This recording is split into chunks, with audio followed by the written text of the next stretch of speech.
we've got a fun little project for you today. We're going to be making a very own single layer ornament. And we've had a fairly active hurricane season in Florida this year. So I thought, what better way to commemorate it than with a hurricane-themed Christmas ornament? So let's get into Lightburn, and I'll show you all the steps necessary to make it. And by the time it's done, you'll be able to make your own ornaments. Okay.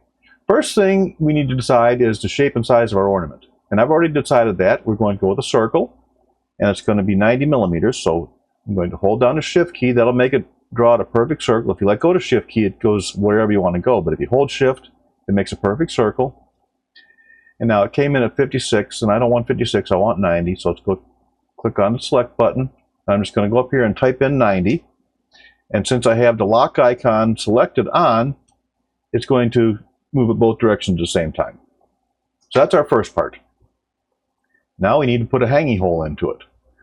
So I'm going to do a rectangle, and I want the rectangle to be 20 millimeters wide, which is good. Okay, the height doesn't matter as long as it's bigger than taller than it is wide, it'll work out. So I'm going to go Shift and select my circle, and I'm going to center it vertically, and I'm going to drop it down right against. Okay, and click off it. Then I'm going to click back on my rectangle, and I want it to be up 15 millimeters above this area. So Lightburn does math for you. So I just click after the 50. That's my y-axis, and I need to go up, so I need to subtract minus 15, and it moves up exactly where I wanted it to go. Now the next thing I want to do with this rectangle is I want to round the corners of it. So if I hold down the Command or Control key, you get this blue dot. And that blue dot gives you rounding for corners. If you go this way, it gives you an inverse radius. If you go left to right, it gives you an exterior radius, which is what I want. So now I have that, and I want full round over on that. And I'm going to put the actual hanging hole in the middle. So let's make another circle. And that's 6. Yeah. 6 is fine. Sure. And click and Shift. And we're going to center that up. And then let's center them to the top. Okay. And then click off. And now I want to drop it down. That's 20. I'll drop it down, plus 7. There. Now it's where I want it. Now one more thing I want to do before I join all these pieces together is I want to duplicate this for framing purposes, for centering purposes. So I'm going to Command D and then put that on a tool layer. And we'll hide that for now because it's kind of in the way. All right, so that's done. Now I'm going to select all these pieces and click on the Weld button. Now it's all selected together, they're grouped, it's all one piece. Perfect. So now, and I'm going to make that on my red layer. So now that that's on the red layer, I'm going to take my hurricane shape, which I've already brought in over here, and selected that, Shift and select here, and click the bullseye. That's going to center it up right in our, see what I did wrong there? I said I was going to use the tool layer for framing, and I didn't. So now let's do this again, see if I can grab just the tool layer, and then the hurricane, and hit the bullseye again. And I did that in reverse order. So let's back up. Let's go back over, get rid of that altogether. Put that layer back in.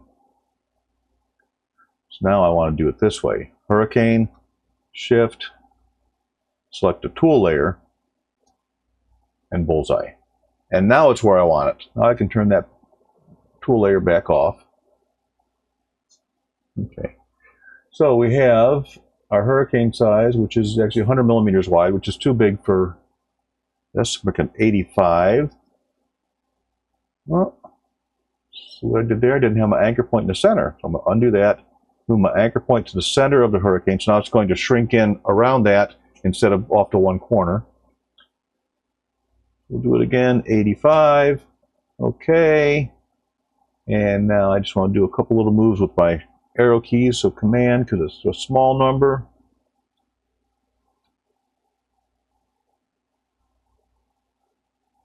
There. Good enough. If it cuts off a little bit on the outside when I do the cut, it doesn't really matter. That's just some incidental shapes. Now our next step is we need to have a state of Florida. So I'm going to grab Florida from my states library. I have that, and I'm going to put that on a separate layer as well, just so you can see it better. Now, I don't want it completely filled in. I just want to have an outline of the shape of the state. So what I'm going to do is I'm going to do an offset. And I don't want to do an outward. I actually want to do an inward offset because I don't want to change the shape at all. And let's go 3. Looks good. And outer shapes only in that condition. Doesn't make a difference here. Definitely do not want delete turned off.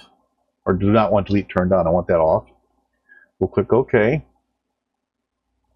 Now I'm going to grab those two, get rid of the keys because they don't fit on the ornament properly. I'm going to select both parts here and group that together. So now this is Florida as one shape, and I'm going to shrink it down and move it over in place and bring it back up.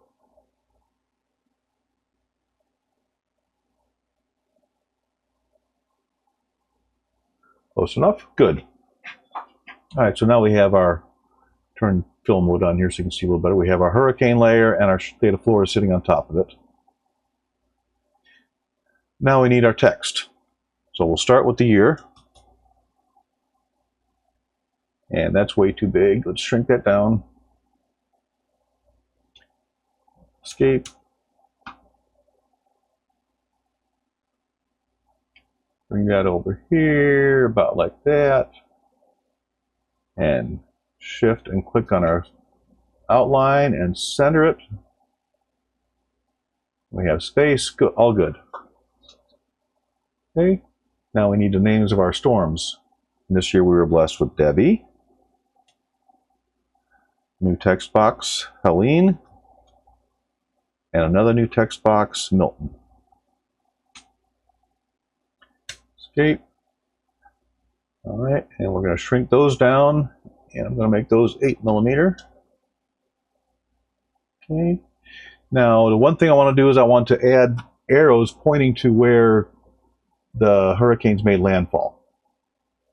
So I'm going to show you how to make. You can download an arrow, any graphics, Creative Fabric, or wherever you download your stuff from. But I'm just going to show you a quick and easy way to make one using a polygon tool. So holding Shift, we're going to drag it out. Go to Shape Properties and change it to 3. Now we have a triangle. I'll use our Select tool, and we're going to shrink it in and shrink it up, and shrink it in some more. And what were those numbers? 3.5 and 14. I did this before. I know what size I want it. So 3.5. And I need to actually unlock the aspect ratio now, so it goes 14, and that gives me my shape that I'm looking for. So I'm going to duplicate that twice, Command D, Command D. Okay, now we're going to drag them onto our state of Florida. We're going to put one here. Let me turn the black layer off so we can see a little better.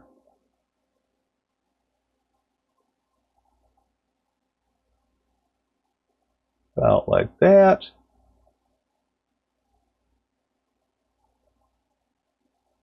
Too much.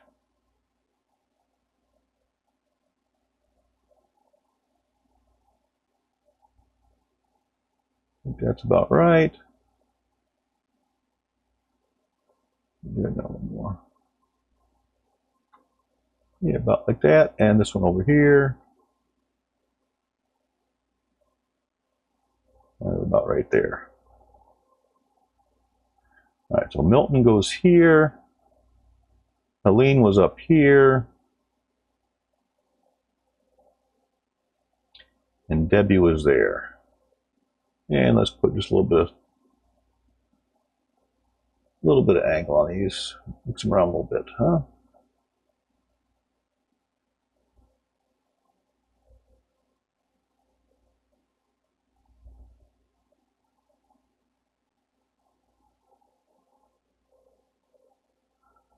Okay. Now if we turn our black layer back on and make it a fill, you can see that just have no contrast, so you can't make out the text over top of the hurricane. That's a very simple, quick fix. What I'm going to do is I'm going to select my entire blue layer. And I do that by holding down the Shift key and clicking on the blue layer, and now it selects everything that's there. Then I'm going to go to my offset tool, and I want an outward offset. I do not want outer shapes only, and I want it to be, that's way too big. That's still a little too big. Let's go 0.75. That looks good. Click OK.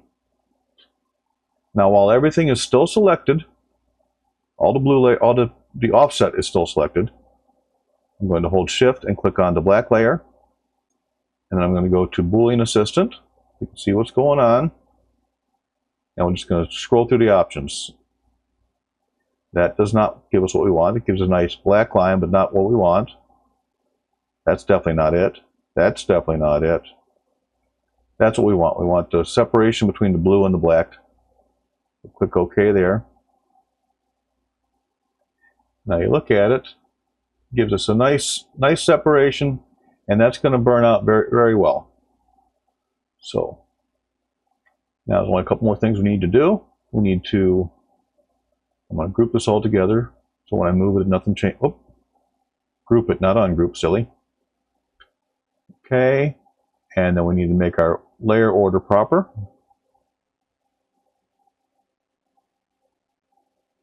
Oops, there we go. So it's going to do the black layer first at a power of 20, the blue layer at a power of 35, and then it'll cut out the red layer. So I need to select this again, and I'm working with some scrap, so I need to make it fit where I'm working. And if I hit comma, it goes the other direction, so I only have to hit it one time. I will still go back to 648 and 2. Okay, and then we can send that to the laser. And we'll go cut it, and we'll come back and show you the finished product.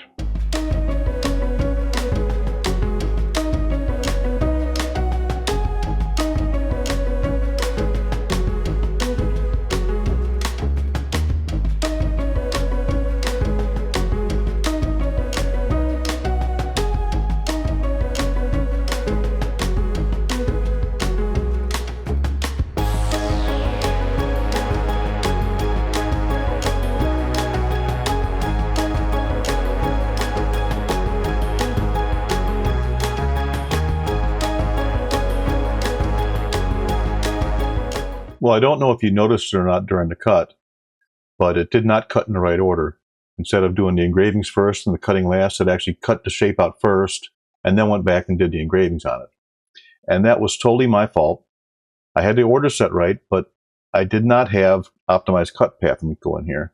I did not have this switch here turned on. I was doing some testing and trying to help someone out yesterday with that. And I had turned it off for the testing period, and I just forgot to turn it back on. Had that been on, it would have cut in the order listed here because of my optimization settings. Order by layer is on the very top. So anyway, that's why the cut was out of order like that. But now let me show you the finished product.